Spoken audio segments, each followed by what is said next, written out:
How should I describe Sly Cooper?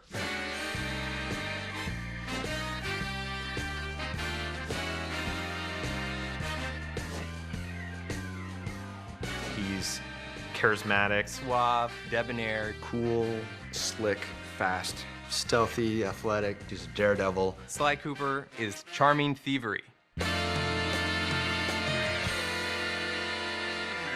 We started with the idea that we wanted to do an action game where the primary character was a thief.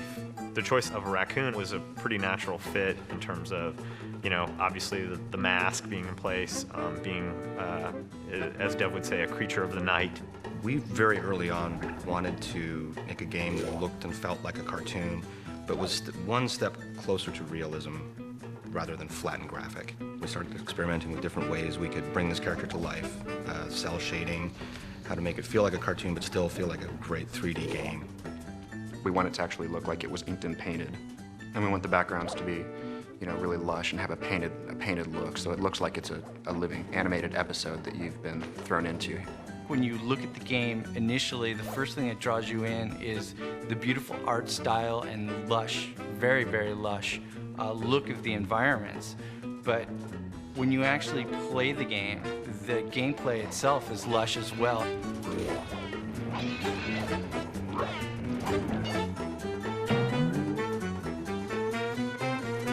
The original conception of the Sly character was a much more realistic raccoon, chubby and not quite as lithe as the character is now, and it kind of evolved as we went along. Once we got to that part where he kind of evolved into what he is now, my main job was to take him and try to put every bit of thiefiness into him that I could. He was kind of tiptoeing, and he's really like rearing back to like ease his foot forward, trying to keep all his weight back so his foot falls softly on the ground, and really try to hone his personality through subtleties in the movement and really try to push the thiefiness. Is we wanted Sly to feel really agile. We wanted him to feel like Sly could do the most amazing physical feats. You want to let the player of the game feel like they're a thief. Not like a real thief, like you wish thieves were.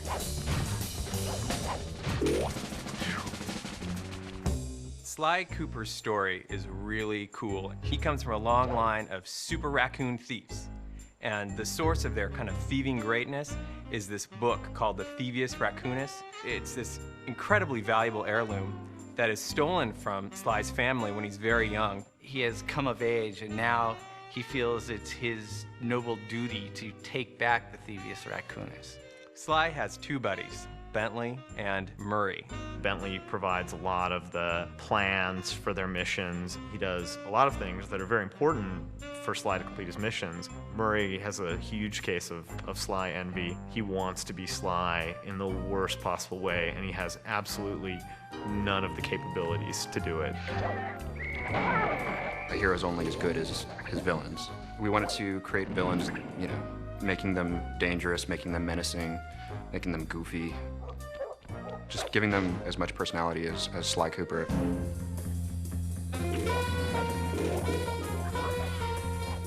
It's a super high bar being in the action-adventure category. I mean, all of the greatest games, the best games that are out there are all action-adventures. The genre is such that you have to really excel in every single phase of the game.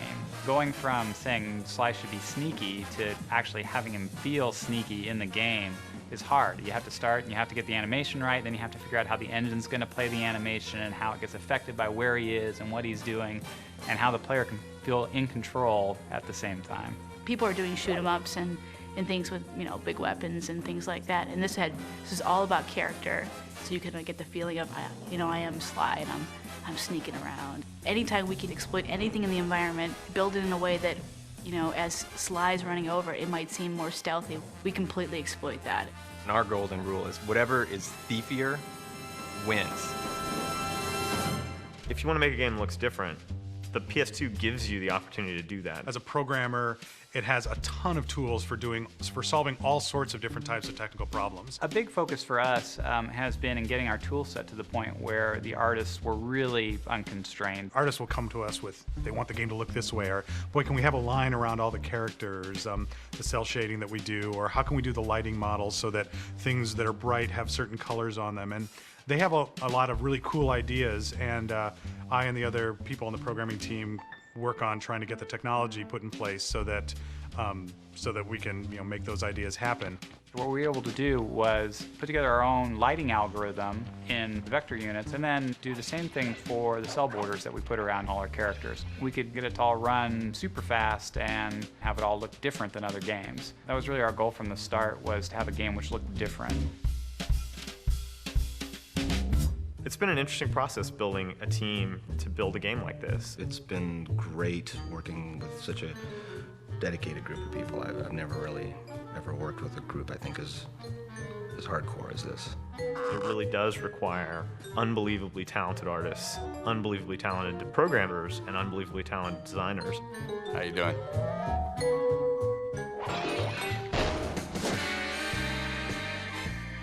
The designers, I think, have done a wonderful job of giving players the experience of sneaking and being a thief, and at the same time making the designs accessible to people so that you don't need to be a super gamer in order to play it, although there are tons of things that are in the game for those people. We're making a game that anyone can play.